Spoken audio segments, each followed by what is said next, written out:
이 자리에는 또 우리 법원에서 근무한 경험이 있는 우리 위원장님도 계시고 또 검찰의 고위직을 역임하신 또 동료 의원들도 계십니다.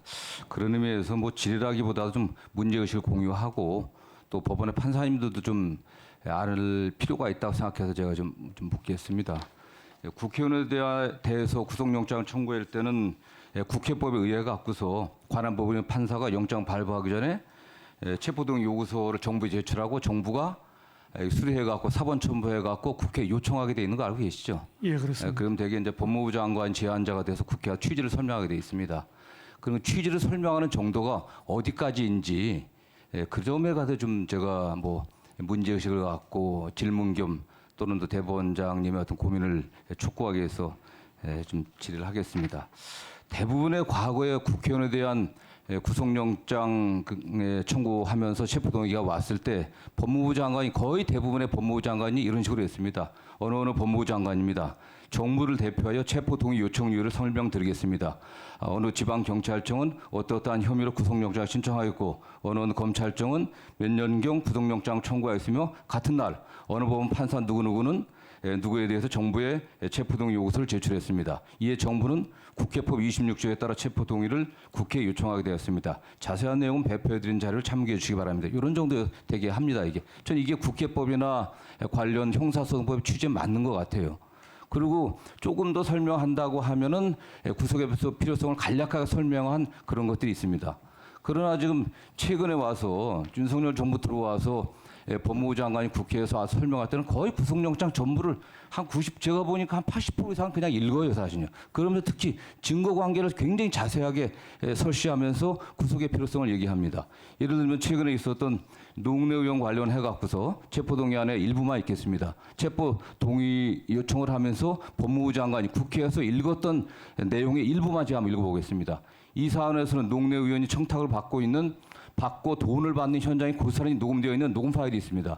구체적인 청탁을 주고받은 뒤 돈을 받으면서 저번에 주셨는데 뭘 또 주냐? 저번에 그거 제가 잘 쓰고 있는데 라고 말하는 노웅래 의원의 목소리, 돈 봉투 부스럭거리는 소리까지도 녹음되어 있습니다.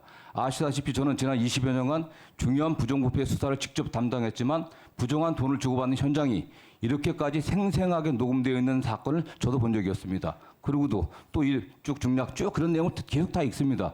또 일부를 또 보면 귀하게 쓸게요. 고맙습니다. 공감 정치로 보답하렵니다. 라고 돈을 줘서 고맙다고 하는 노웅래 의원이 문자 메시지도 있고 저번에 도와주셔서 저거를 했는데 또 도와주느냐라는 노웅래 의원의 목소리가 녹음된 전화통화 녹음 파일도 있고 청탁 내용은 더 구체적으로 알려달라는 노웅래 의원의 문자 메시지도 있고 청탁받는 내용이 적힌 노웅래 의원의 자필 메모와 위 의원실 보좌진 업무 수첩도 있으며 청탁을 이행하기 위해서 공공기관의 국정의정 시스템을 이용해서 청탁 내용을 질의하고 회신한 내용까지 있습니다. 그러면서 쭉 증거를 계속 설치해요. 이래서 구속돼야 된다. 또 이래서 사안이 중대하다. 이렇게 얘기를 합니다. 제가 오늘 들어오기 전에 최근에 검찰에서 나온 어느 변호사에게 물어봤습니다.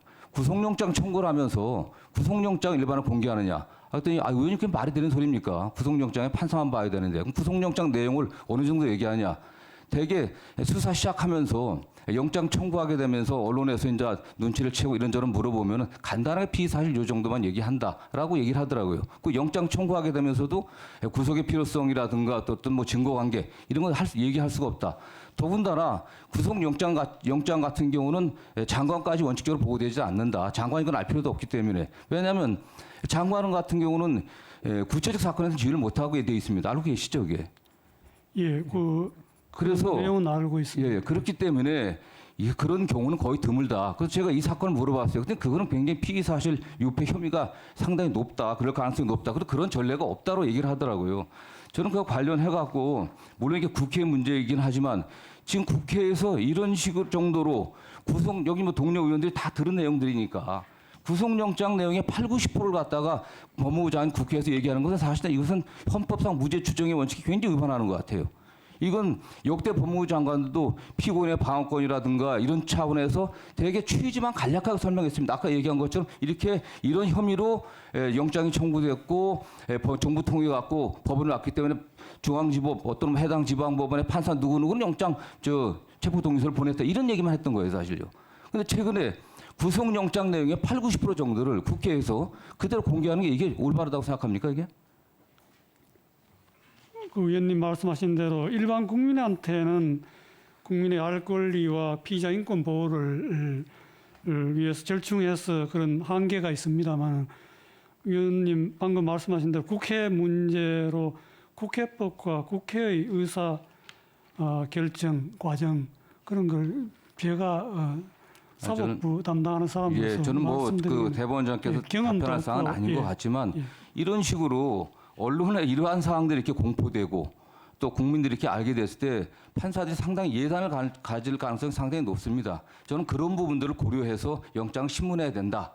어쨌든 법원이 이런 면에서도 정치로 중립돼야 되고 독립해야 되지 않겠습니까? 그런 예. 면에서 좀 아주 거의 뭐 노골적인 피의사를 공표한 내용들이 언론에 그대로 공개되고 일반 국민들이 다 알고 영장 다 신문할 판사가 영장을 보기도 전에 이미 그 언론에 다 내용이 나오는 거예요. 이런 점들을 판사들이 영장 신문 과정에서 고려해야 되지 않겠나. 그 점을 그냥 말씀드리는 겁니다. 이거에 관련된 뭐 대법원의 판결은 일관되게 명백합니다. 이 객관적이고 충분한 증거나 자료를 바탕으로 한 사실이 발표 한정해야 된다. 그리고 그것도 정당한 목적하에 수사 결과를 발표할 수 있는 권한을 가진 자에 의해서 공식의 절차에 따라 발표가 돼야 된다. 또한 무죄 추정의 원칙에 반하여 유죄를 속단하게 할 우려가 있는 표현이나 추측 또는 예단을 불러일으킬 우려가 있는 표현을 피하는 등 그 내용이나 표현 방법이 있어도 유념해야 된다. 이게 대법원의 일관된 판례 아니겠습니까? 예, 그렇습니다. 저는 그런 점들을 이런 점에 어긋난 그런 피의사를 공포에 거의 유사한 그런 것들에 대해서도 법원의 영장 판사들이 흔들리지 않게 해야 된다 하는 그런 점들을 좀 촉구하기 위해서 제가 말씀드렸습니다. 예, 잘 알겠습니다. 예, 정성호 의원님 수고하셨습니다. 우리 정성호 의원님께서 상당히 의미 있는 대목을 짚어주셨는데요. 우리 공소장 일본주의 또 피의사실 공표 금지 이런 것들이 법에 규정이 되어 있음에도 불구하고 체포 동의 이 제한 이유를 통해서 이런 것들이 사실상 무력화되는 이런 것들을 그냥 둘 것인지 어느 정도 규제할 것인지 그런 문제인 것 같습니다. 이것도 사실은 법률이나 혹은 국회 규칙 같은 걸로 기준을 정해놓을 필요가 있을 것 같고 그런 과정을 통해서 피의 사실이 사실 공표되는 것은 바람직하지 않다고 보고 있어서 저도 문제의식을 같이 가지고 있던 부분이라고 하겠습니다.